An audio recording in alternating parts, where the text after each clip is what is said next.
Hello and welcome to another episode of Tactical Startup. This week we are going to be speaking with Caroline Murphy. Caroline Murphy is she has a passion for drowning prevention. She has had over 15 years of teaching swim. She's also a mom of four. She started her own water safety service company in October of 2021, right in the middle of the pandemic. Her services include teaching swim lessons to all ages, CPR certification, and having lifeguards available to hire for private events. Her business started in her backyard pool, where a lot of businesses actually start in backyards and garages and whatnot. With her as the only employee as of May this year. She has 2 locations to teach swim lessons, and she has 1 office manager, 12 lifeguards, and 15 swim instructors and 1 CPR instructor. So let's get started, shall we? You're listening to Tactical Startup, a podcast dedicated to building amazing businesses. I'm your host, Taylor Darcy. In this podcast, we explore ways to innovate, improve, and level up your business through sales, marketing, automation, and business planning. Successful businesses pivot when times are bad and stay the course when times are good. We will have guests from different walks of life to help you see that success is not only possible, but even probable, no matter when or where you start.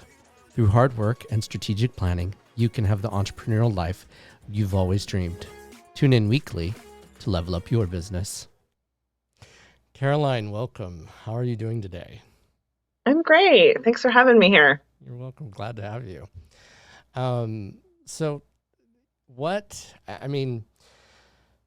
You deal with, literally life and death situations, and very much you're dealing with the high level of it. And I like to just jump right in and start talking and getting flow, right? The reason why I wanted to have you on here was, one, thank you for volunteering and coming on here, but also, you started in a way that there was a lot of what I saw, at least on Facebook, was a lot of crowdsourcing of information. And I think that that's a valuable way to get started. But let's talk about how you transitioned from your crowdsourcing in your early days to what you're doing now. Can you tell us about that? Well, I think ultimately, I've never started a business. Right. I really just had no idea where to start. And I felt like as I continued to ask Facebook for help and input, I began to notice, these are real things. And I think they have a lot of, there was just a lot of good information out there. And I started taking it and instituting it in my own business. And so I've been able to really get started with even just my business name started as a result of, hey guys, here's my service.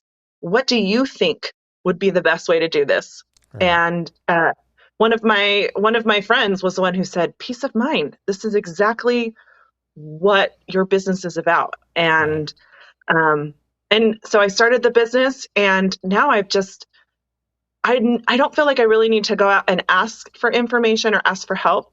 Now I need to know how to get my business to thrive and move forward.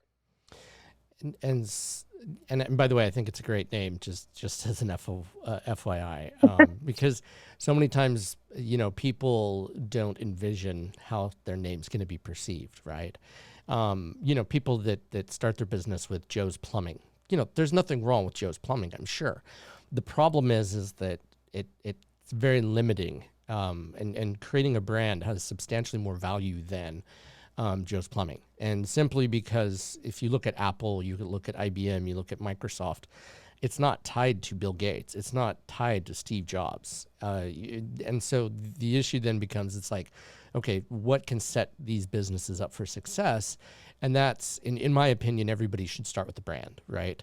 Like, because you can encapsulate so much more with a brand, which is what you've done amazingly well, that you can't do with Joe's Plumbing, right? While Joe's Plumbing might get you, oh, hey, it's Joe, and he does plumbing. Nothing wrong with that. Problem is that plumbing doesn't encapsulate everything that he does. What if there are other things that could be talked about in relationship to Joe's Plumbing? So you didn't just start Caroline Murphy's, Cool. swim school, right? And so that's a great start, because your brand will have infinitely more value over time than Caroline Murphy. And again, that's not that's not a slight against you as a person. It's just an acknowledgement that when you start a business, you have to think beyond just the moment, right? Like, you started a business and you were thinking three-dimensionally. You weren't just thinking in the moment of, hey, I want to start a business, so I'm just going to pick a name and run with it. You not only did you crowdsource, but you also gave people the opportunity for input. And I know you asked Facebook for logo suggestions when you were looking, and people's opinion on what was a good logo for you. Let's talk about that process. What was that like for you? Well, actually, if I can I jump back a little bit of what Sure. you were talking about? Sure. So before I started this business, I was private swim lessons with Caroline Okay. for 10, 15 years. Okay. And I think, ultimately, um, I my mission and my vision in drowning prevention changed. It became less of, hey, I can teach everybody in San Diego, but we're not going to change anything. And so my mission was more of, in order to do this, like, I really need more people on board. Right. And so that's kind of why I've started more of like, hey, this needs to be a business. And quite frankly, I don't want to work for the rest of my life. And I'd like to be able to sit back and enjoy, and watch the vision take over. And I can just I can just teach lessons for the rest of my life, because that's something I enjoy. Right. But anyway, so yeah, so your question was about the logo process. Right. Yeah, so that's really interesting, because it feels so long ago, but yet it was only a year ago. Right. So yeah, I feel like I really wanted everything to be perfect. I really wanted I wanted my name to be amazing, and I wanted my logo and how I represent my company, and I wanted it to be perfect.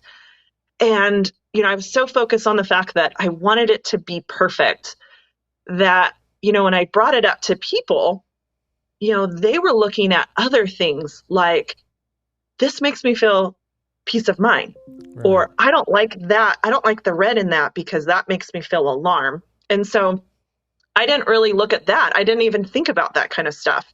Right. And so, yeah, so it's just really interesting to see people's view on the logo process, and how as they saw it, what they felt, and how I realized, maybe it's not about being perfect, but it's about, what do I want to convey to my audience, and how do I want them to feel? Not my audience, but people who use our services. Yeah. You're right. It's an audience first. You're perfect. And I think that's a valid point. Like, I do this too. This isn't unique to any person. We have an idea of what we think we want in our minds, right? Like, what our ideal of perfect is. Unfortunately, that doesn't always coincide with what other people's perception of it is, right? Like, I might think this is a beautiful thing, and it might be, but that doesn't mean it's right for my business. That doesn't mean it's right for moving forward with it. One of the things that I know that people use, they'll actually use Google, and they'll pay advertising for, like, for instance, your name, as a way to crowdsource, which ad gets more clicks, right?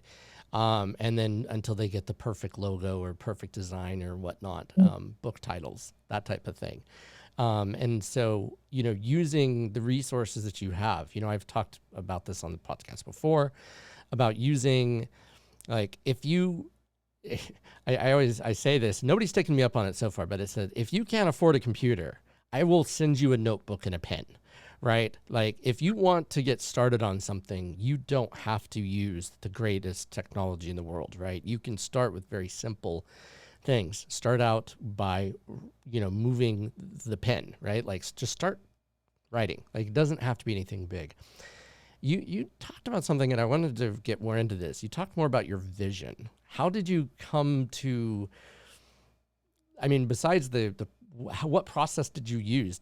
Have you read any books about it, or was it just like you woke up and went, I want, I've been doing private swim lessons, but I want it to be bigger. How was that process for you?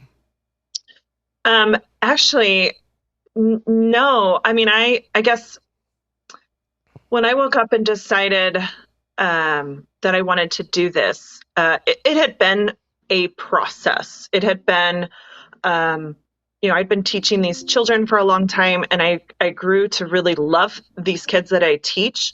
And I walk away from their home and I think they could easily fall into a pool and something bad could happen. And so I found myself thinking about them more often. And then in the summer of 2021, I mean, we had over 4 drownings in San Diego. And so I began to research more of, what is drowning prevention and what is the rates and why is this still the number one killer among 4 years and younger? Right. What is happening? And we're in California where swim schools are everywhere and water is everywhere. And so why is this happening? So anyway, so you're right. Like I took out a pen and paper, and that's kind of where it started is, what can be done? What do I need to do? What is the number one things that I hear from my customers that I work with? And then I started pulling, this business would be really great, but my business isn't just Joe's Plumbing. Right. My business is teaching swim at my home, at somebody else's home, lifeguards, CPR certification, lifeguard certification agency. So there's just all these things. But ultimately, I had to reach out to somebody. I have a business coach that I had to reach out to, and having somebody look outside in and helped me pull my thoughts out. My brain is constantly going all the time, and so I think I had so many things in there that I literally needed somebody to help pull them out one by one. I think of that. I don't know if you're a Harry Potter fan, but yeah. Albus, how Albus Dumbledore used to pull these little strings out of Harry Potter's head.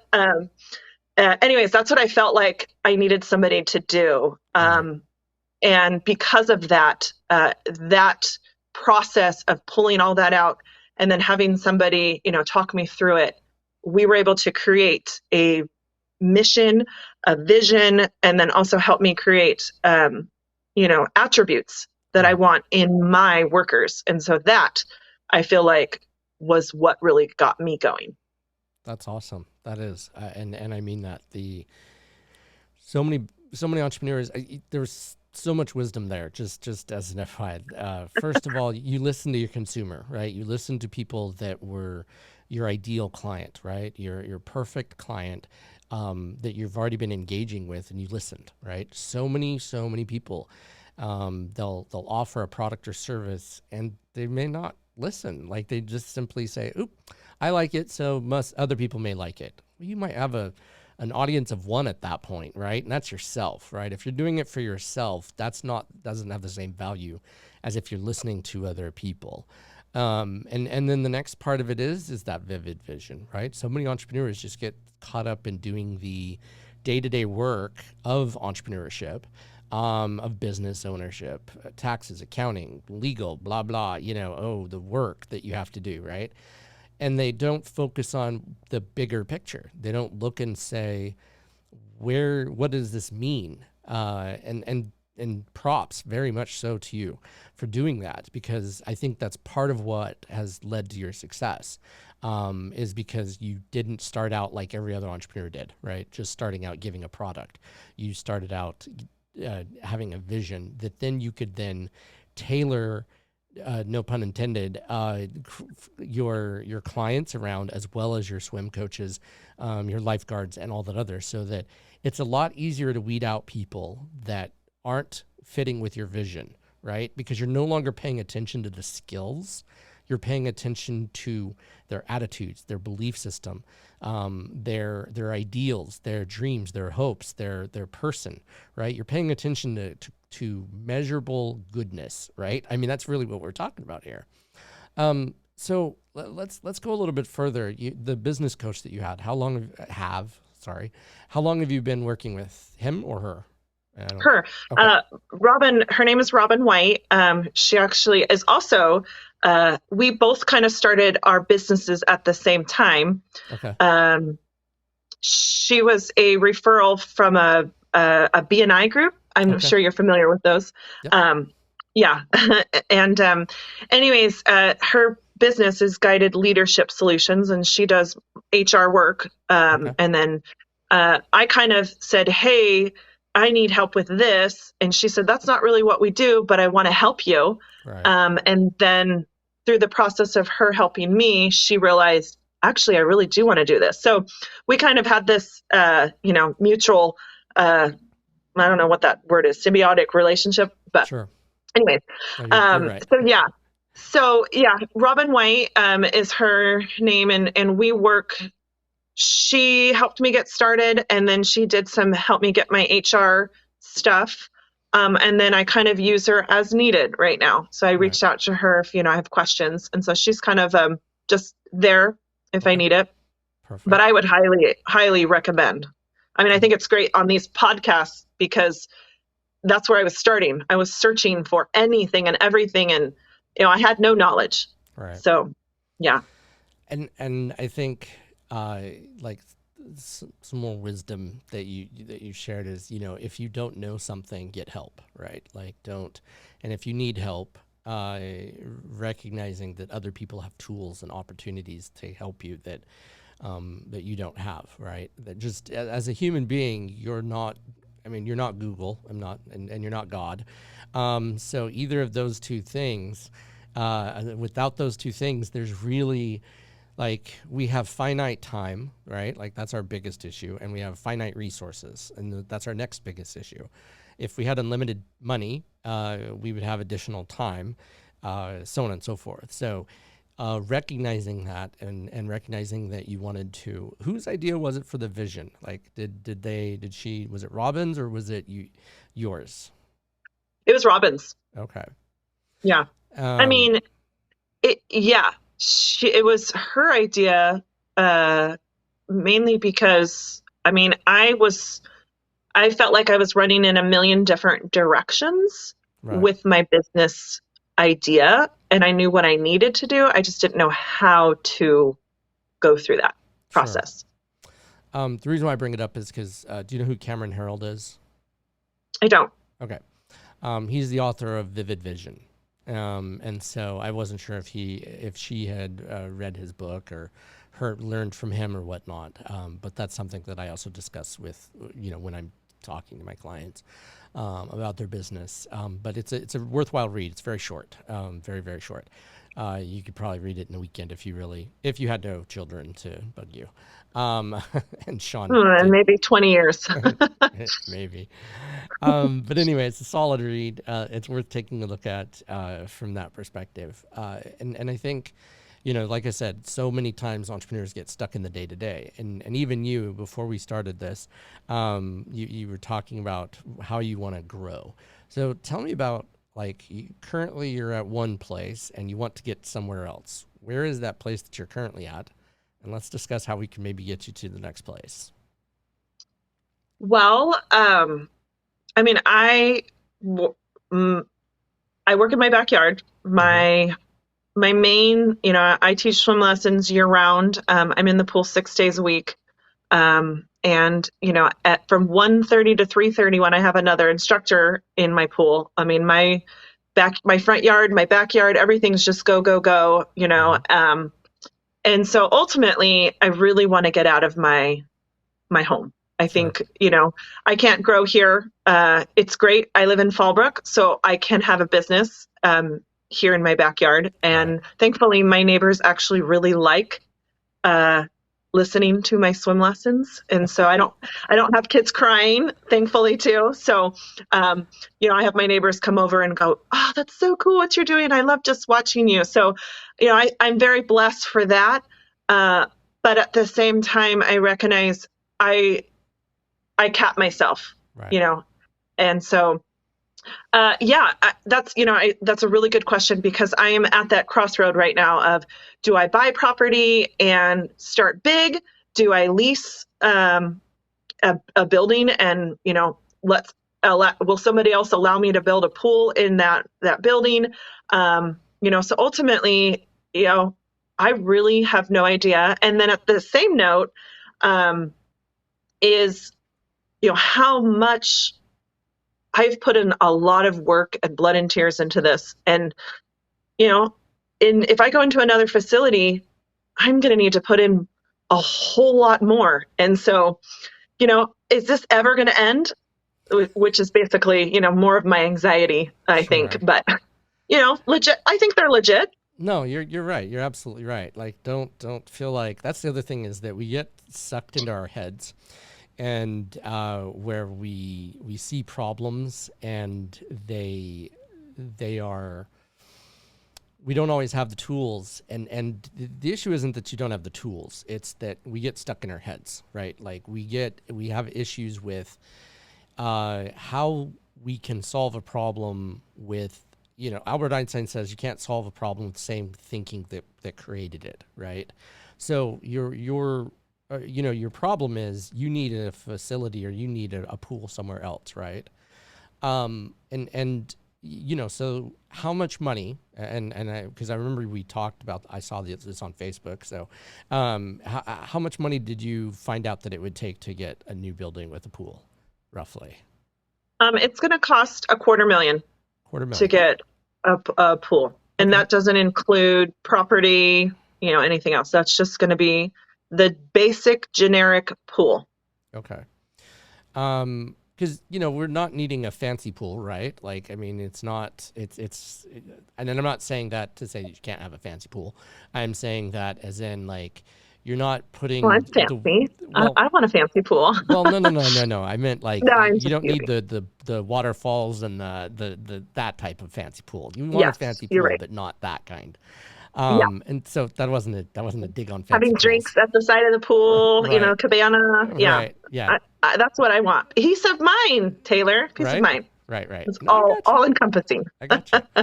So $250,000. And what was your?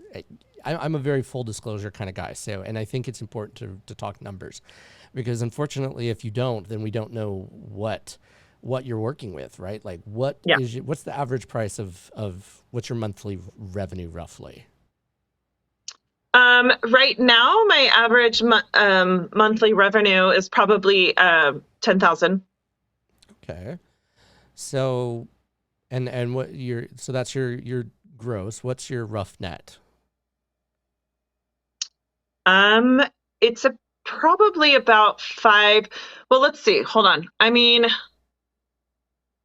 I'm going to actually say it's a little bit higher. It's probably about 15,000 on average. Um, and my gross or my net is about half of that. So about 7,000, 5,000 ish. Okay, 7,500. Okay, perfect. And then okay, so you've got some stuff to play with there, right? So there's a lot of things that we can actually talk about, and getting investors is one of them. Now, are you using a corporation or LLC? I don't remember. I didn't do it. So I'm an LLC. okay, I'm not hurt by that. I'm just playing. Um, I um, didn't know. I at the time I was doing this, I didn't know that you did it. oh, so, well, shame on Sean for not saying I anything, know. right? I Uh, I don't know what we'll happened. we'll blame it on Sean. It's okay. Uh, uh, anyway, Sean is my husband. yes, Sean is your Yes. husband. Sean and I are friends from law school. So the Maybe I'll have him on here so he can defend himself sometime. Any There you go. the Counseling after this. right. So I'm thinking here, there are ways to get this to get at this point, really all you would have options are loans, right? As opposed to what you really need would be an equity partner, someone that could come in and value your already work labor intense and be able to take you to the next level. And because realistically, you're looking at anywhere between 2 and 5 years before you could take it to that next level, right? And I mean, you've been in business. I don't say only. You've been in business for a little over a year, right? Like October. Yeah. Okay. So that's not a terrible spot to be in if you were going to leverage your own cash, right? But that requires sacrifices elsewhere, right? Because you're going to have, that means that the cushion of cash that you've got, I use that term relatively speaking, there's never a cushion really, but that cushion of cash would have to stay completely separate, right? You now no longer have that cushion of cash. So how much is the average swim lesson? We charge $45 for a 30-minute private lesson. Okay. And I mean, we'll probably go up a little bit, maybe to 50 for 30. But yeah, that's pretty much, I mean, that's at my pool. If you're going to get a private lesson at your home, that's going to be anywhere from 56 to 65 for 30 minutes. Okay. Not bad.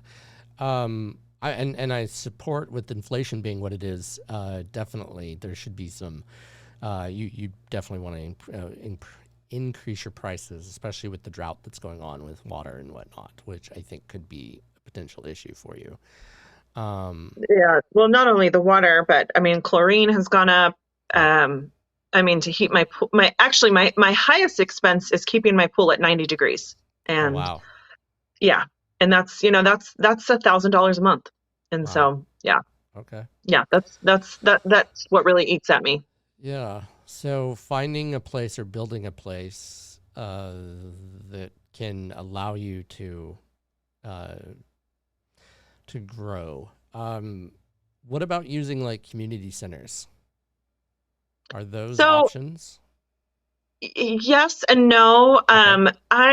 One of my issues, not issues. I mean, I have a lot of those, but I really want my my brand not to be changed by any type of outside influence. And I feel like if I go into a community center, then I've got to change it. And I feel like if I really want to change drowning, then something's got to change, and I don't want to go back to the old way of thinking. Sure. So, I'm not talking I totally support. I mean, not that you need my support one bit. This isn't about me. But I totally understood what you meant. The only thing what I would suggest is if it's a temporary, right? If it's a temporary means to an end, right? You're not breaking any laws. It's just a branding issue. Ask yourself whether it's more important to get to the end result or it is to maintain that. And again, that's not a decision for me to make. That's a decision that I would be counseling you to make in regards to, it's temporary. People will understand is what I'm getting at here. Because right now, largely you're the brand, right? Like you're the brand. You have a brand and you're the brand, right? At this point, when you get much bigger, the brand will take over itself. But at this moment, you're still going to impart that via your teachings, through your lifeguards, your CPR, all of that other stuff. So that's going to really shine through. I don't think your location, while at this moment, is as important as what you're doing, right? Like the doing is more important than the location at which you're doing it at. So what I would suggest, if it were me, if I was giving you any type of insight into this, I would say continue developing the brand, do it wherever you got to go in order to build, right? Because if you can, I tell my clients this all the time, while you can get equity holders, investors, and loans and all this other stuff, at this point in the business, hold on to the equity as long as you humanly possibly can. Don't give away equity. And I'm not saying you'd give it away. I'm just saying don't Don't bring on someone as an equity holder until you absolutely cannot grow without it. And you will be so much happier because you'll be so much further along of your own free will and without having the problems that go with having an equity holder on board with you, right? So that's why I'm saying is if you have a path to get you there, even if it's not perfect, using that opportunity to get you there, in my opinion, is a stronger choice, because here's the other thing. It sets you up better for your equity holders because they will see that you were willing to do whatever it took to get you there, right? A lot of times I get this isn't you, but I get this a lot of time. People will come to me with this fantastic, amazing idea. And I'm like, yeah, that's a great idea. And they're like, but I don't have any money to put into it. And I'm like, so you want me to do free? It's your idea. Like, that's not my idea. Like, it's a great idea. I think it's a great idea. But until you're willing to put your money where your mouth is, it's just an idea. And I'm not saying you haven't done that. Again, that's not my point. I'm just using this as the more you show your efforts and doing whatever it takes, the more that investor is going to have to invest, right? They're going to see that because their principal goal is to get money back, right? So the more sure you can make it for them to get that money back, the more likely you're going to get an investor. The less sure it is, the less likely you're going to get that investor. And at this stage, getting a loan is just cost prohibitive. Unfortunately, I wish that was an option for you. But I mean, it's possible, but it's harder because you typically need 2 to 3 years of tax returns for like SBA lending and stuff of that nature. And other terms can be quite terrible. So that's why the bold approach is, what can you do today? And I talk with my listeners about this in my podcast or my show. What can you do today to grow your business? Now, what's your number one struggle? Like, you feel like that you've sunk some blood, sweat, and tears into this, and I totally understand that. Trust me. You're not the first, you won't be the last, but I mean, I'm helping other people build their businesses while I'm building my own. So I'm crying and so I'm doing blood, sweat, and tears for everyone. There's anyway. So what's your number one struggle with? If you had to put a pin on it. It kind of actually changes.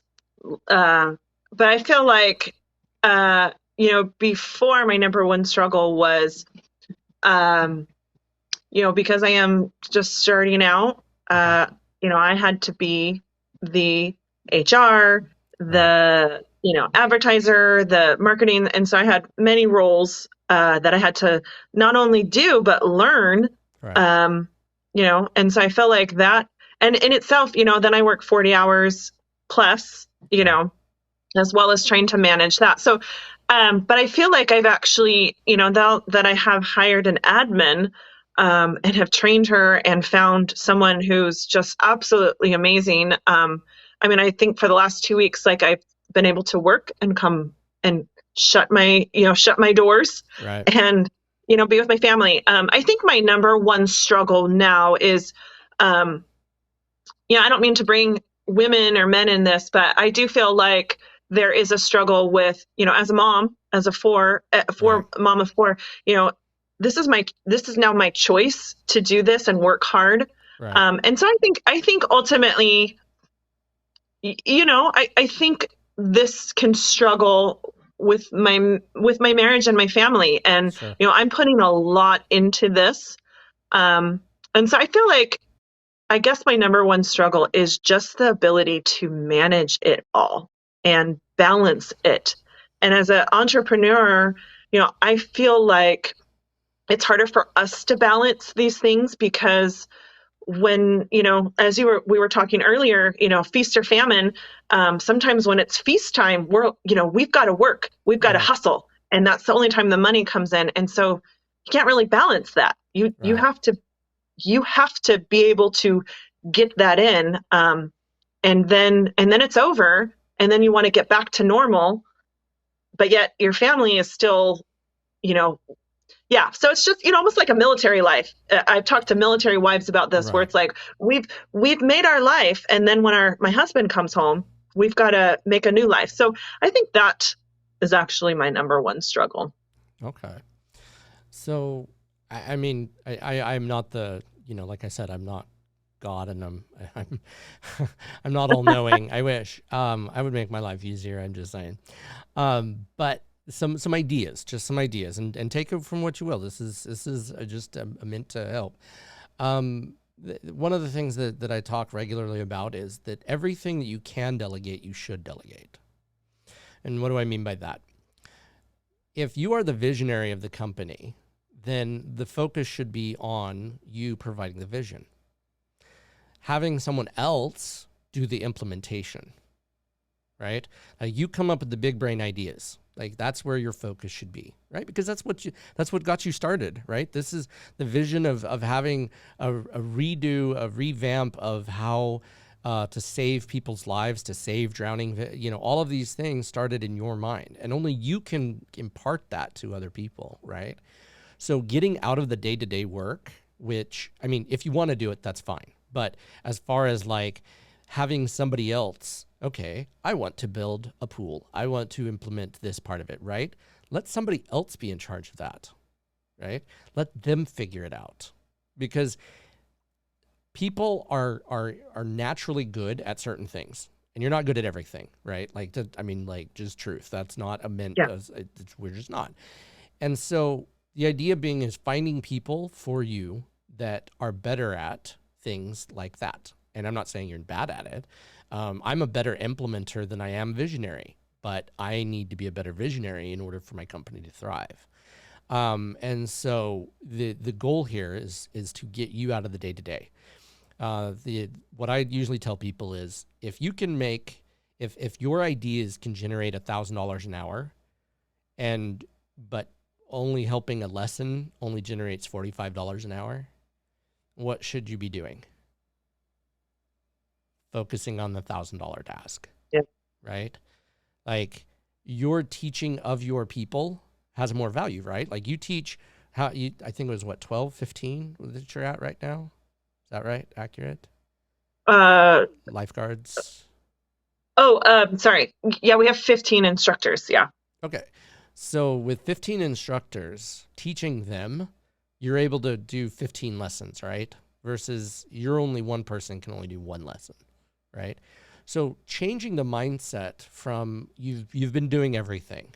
So start writing out what your perfect world would look like, right? Like as a CEO, the reason why CEOs make the bank that they do is not because they're good at doing the, like McDonald's, we'll just use them as a for instance. They're not on the front line, taking orders.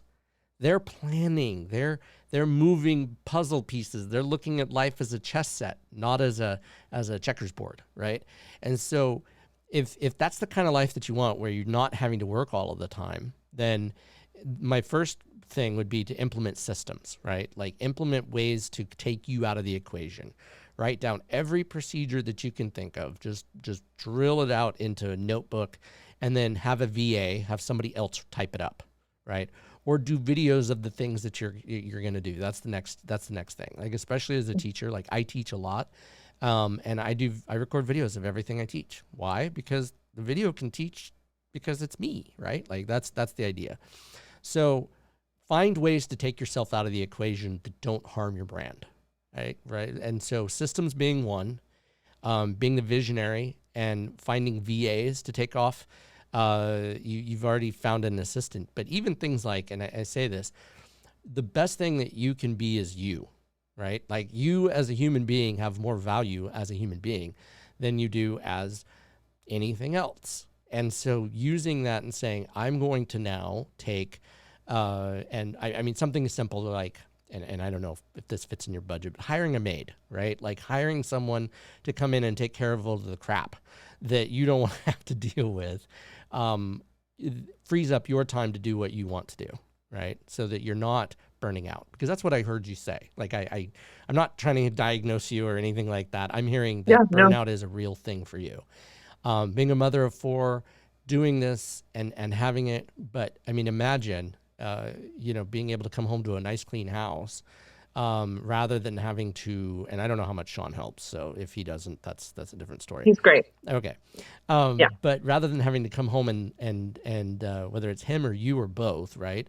Go to work, you're tired. The last thing you want to do is come home and have to clean, or the last thing you want to do is have to do whatever it is. And bringing in a house cleaner, once a week. It doesn't have to be anything crazy, for a few hours where they can do the dishes and they can handle this, where you can gain that other thing. And that's part of it, is offloading, because your brain should be thinking of $1,000 an hour, right? That's where your brain should be focusing. And so systematizing has more value, right? Because that takes you out of the equation. Companies that systematize are infinite. I mean, just like 20 to 30 times more valuable than companies that are just the person. Imagine if Apple would have been Steve Jobs and Steve Wozniak had have been, and I like Apple, but I mean, I'm not saying they're the end all beat all of anything. I'm just using them as an example here. Imagine if they hadn't have systematized things, right? Like, and then iterize it. Then you're looking at they wouldn't be Apple, right? We wouldn't have Apple. We wouldn't have any of these things. Have you ever read the book Atomic Habits? I've seen it. I don't know if it was from you who shared it, but it sounds very familiar. Okay. So I was on a webinar with him, and one of the things he said is standardize, then optimize, right? So figure out your standards, figure out, and then how to optimize it after you've figured out a standard, right? And it's more of an iterative process. Like I joked with my father-in-law the other day. He's like, I'm getting old. And I said, nope, you're Mark version 6.0, right? Like we look at software and we say, hey, version 10 is better than version 1, right? But so many times in our lives, we think, oh, we're just getting older, we're getting slower, or we're frustrated, or that other. No, you're version 10.0 or 4.5 or whatever version you want to be. I don't care. So think of it as an iterative process, right? It's going to be perfect for that moment, and then it's not. And then you can improve it and keep moving with it. If you're feeling this burnout, and that's not a slight, please don't, I hope it doesn't come across as a slight. It's a very real thing for most entrepreneurs, right? No, yeah. And the good thing about this is that I've been talking to people about it. So, I actually also have a financial, someone who helps me with my finances, a CFO. Okay. Good. And she gave me like a thing that says it's like a test if you're burnt out, and so, but yeah, no, I mean, I recognize those are happening. And so, I mean, but I think it's kind of normal. I feel like if anyone isn't getting burnt out, then they're not normal. I don't know. Maybe, I don't know. It's more that it's socially acceptable. It is the problem, is the struggle, right? Like I get a lot of people that are like, oh, you shouldn't be eating or sleeping. You should just be working. And I'm like, okay, except for I'm not at my best when I'm hungry. I'm hangry. Right? Like, and self-care in entrepreneur world is a real problem, right? So, taking, and I'm guilty of this too, right? There's always something extra I could be working on. Always, literally, like my wife, it drives her nuts. But you need to take time for you. You need to block out time on your calendar and say, I'm not doing a darn thing. I am taking care of me, and whatever that is. Because the old analogy, if the oxygen, if you're in a nosedive on a plane, right? What do they say? Secure your oxygen mask first. They don't, because you can't help anybody if you can't breathe, right? And so really taking care of yourself and saying no, like that's one of the that should be the number one word that comes out of your mouth. Like legit, no. And I know that's not what your family wants to hear, because as a parent, we're programmed to say yes a lot, right? We don't want to make our children or our significant others unhappy. And but you have to take care of yourself, because if you can't, if you're not okay, then that feeds over. And again, I'm guilty of this too. This is not please don't take this as a lecture. I'm telling you this from self, like the problems that I deal with and problems I face, not that they're more or less than you, they're just different. But that feeling, those struggles, those I feel, I know those feelings are similar.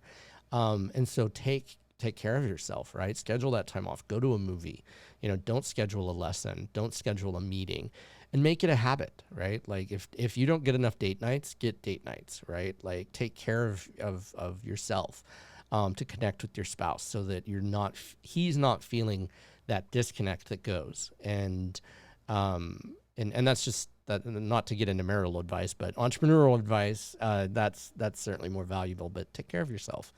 Too many entrepreneurs don't. They have terrible diets. They have terrible ways of, and I'm not saying you do. That isn't you. No, I do. Yeah, I mean, because it's all about the quick. It's all about the fast. It's Yeah. all about the okay. I can be working rather than eating, right? And so then you just pick up what's quick.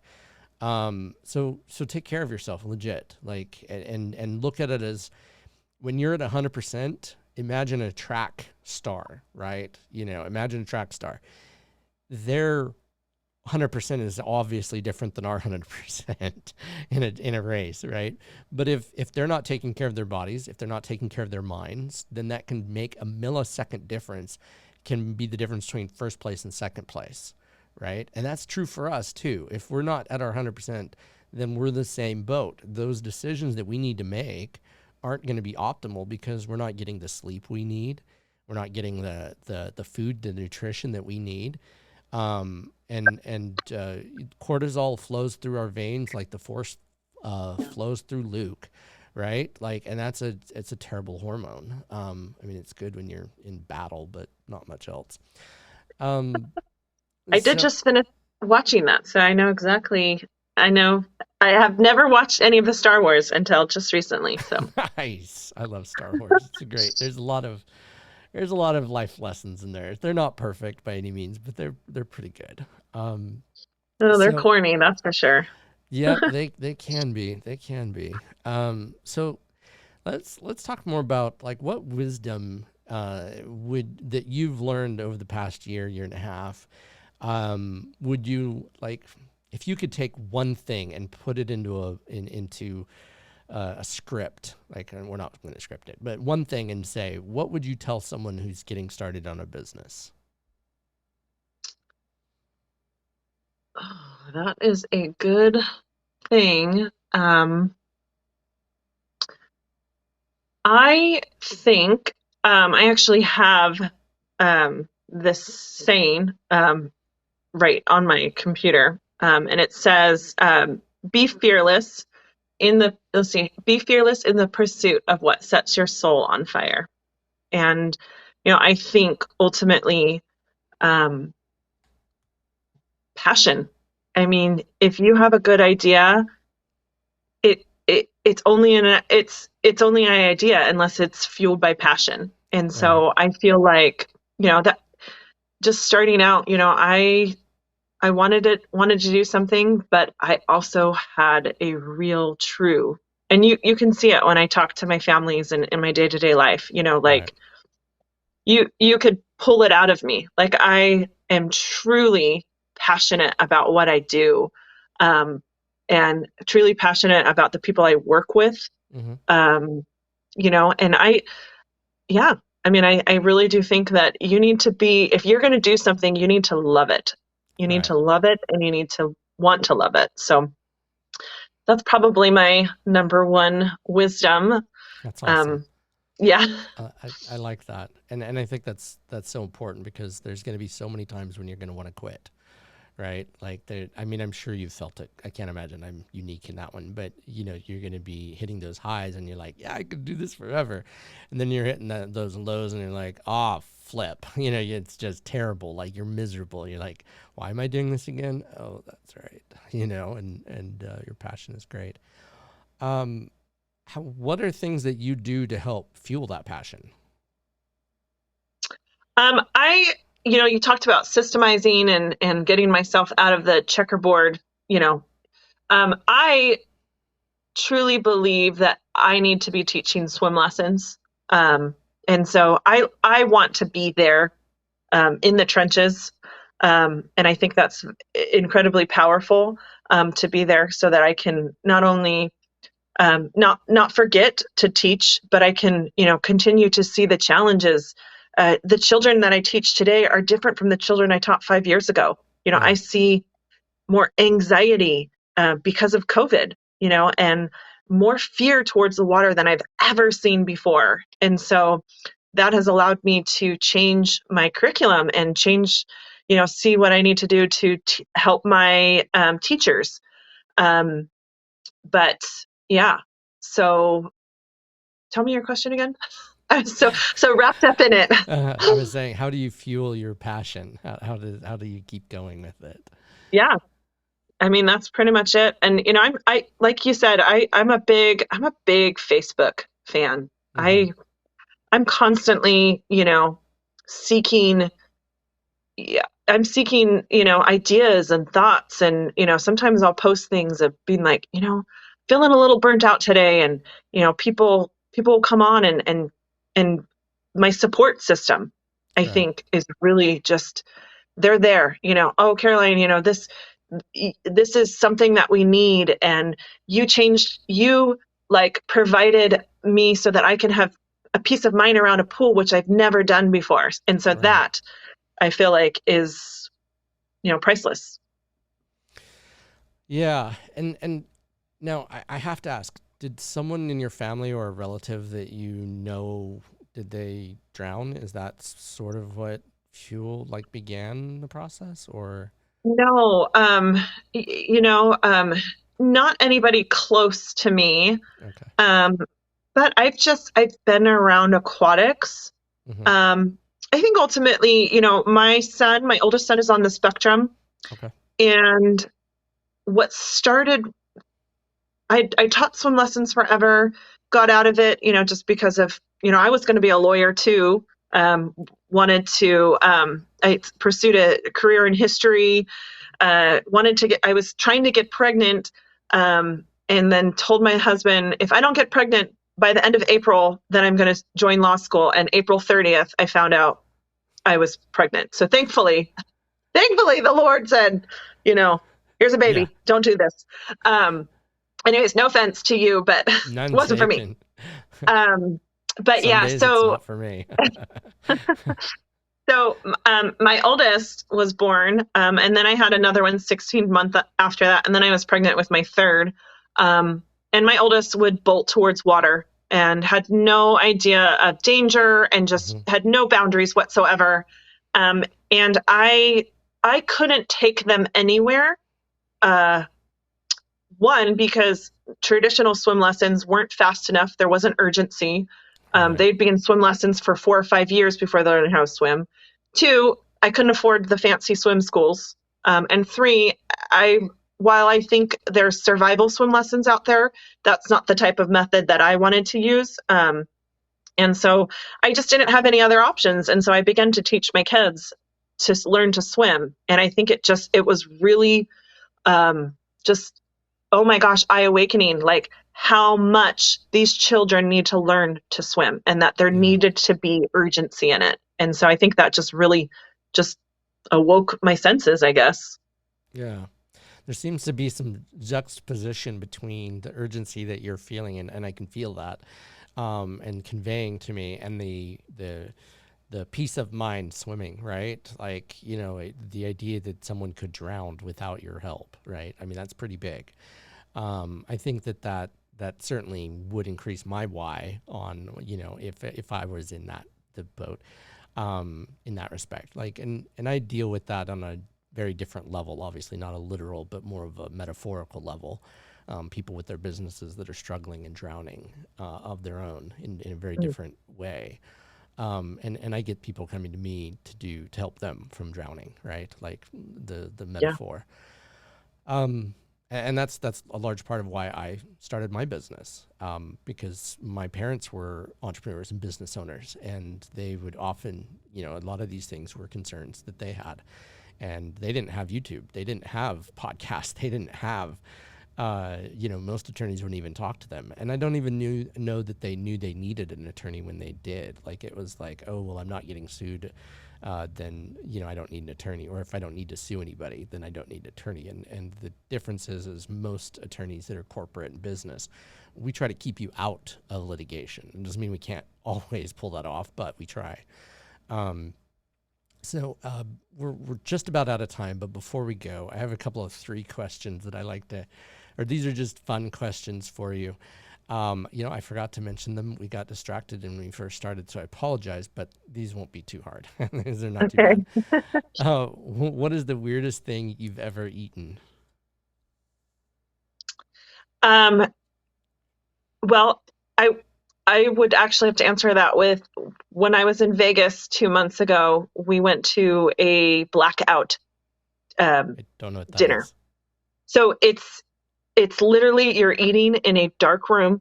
It Uh-huh. is completely pitch black. They take away all your phones, all your watches. You eat your entire meal, 7 courses in the dark. Oh, wow. And yeah. So I can't say that I've eaten anything weird, but I would say that that was probably the weirdest experience eating food, if that Fair. is a, Yeah, no, that's legit. My but weirdest, it was yeah. all plant-based Okay, food. okay, And I'm not really familiar too much with it. okay. And so it was all vegan. And so that was probably unique because I was doing it in the dark, trying to figure out these foods, and the whole process is literally trying to open up your senses. And so, yeah, that was very weird, Yeah, I but I would don't know highly that I would like recommend it. it. It was fun. Huh, interesting. My weirdest food was escargot. That's as weird as it gets. Not very weird. Yeah. I don't. Yeah.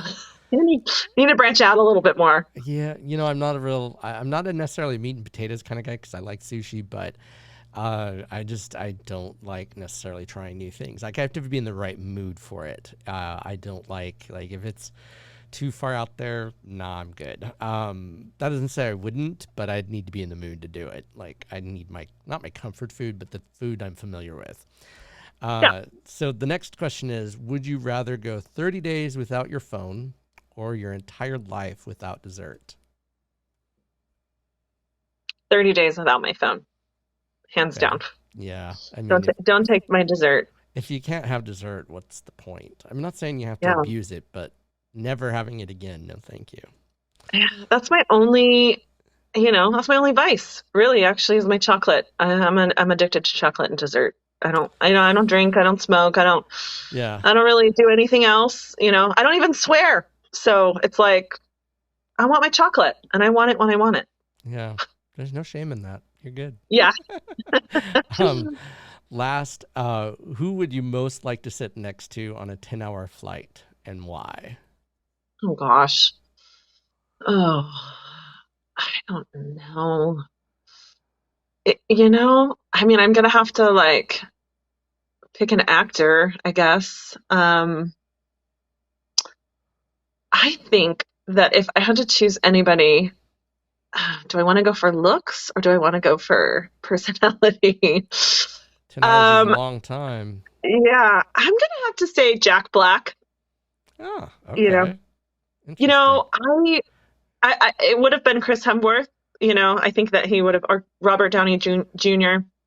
But I think what I've seen of Jack Black is that he seems really down to earth and just a Yeah. really cool guy. And so I think the 10 hours would feel like 2 hours. Yeah.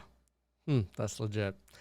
I don't really have anybody that I would want to sit next to for 10 hours straight like that. Like, that's, I mean, you put me on the spot. I I know, can't I honestly know. say I'm a big Jack Black fan. I really am No, not a big fan of legit. his movies, but I guess if really had to choose, I'd pick my husband, but Well, that yeah. that'd be kind of boring. Yeah, well, no, not boring, but I mean, it doesn't okay, that's not anybody, right? Like, if Yeah. anybody would be like, there's a lot of people that I would like to spend like an hour or two with, not necessarily 10 hours. I don't know what I would do with 10 hours with someone.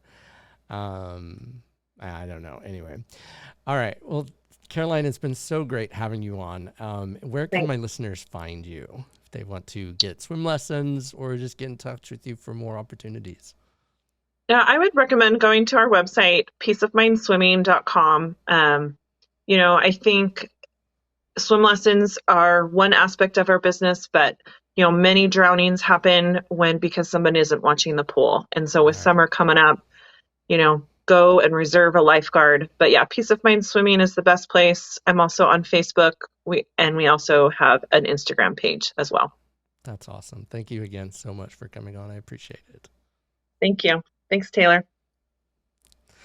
Well, that was Caroline Murphy. I'm so grateful that she came on. She's an outstanding woman, and the opportunity to be friends with her, as you can see, she's very passionate about helping others and helping prevent drowning. So please reach out to her if you're having events that require, and any type of event that might do it, because it really, realistically, and I say this as an attorney, helping prevent that drowning could also save your legal life. So if do it for the person, but also do it for yourself in that respect. So until next time, don't forget to always think tactically about your business, and we'll see you later. Take care.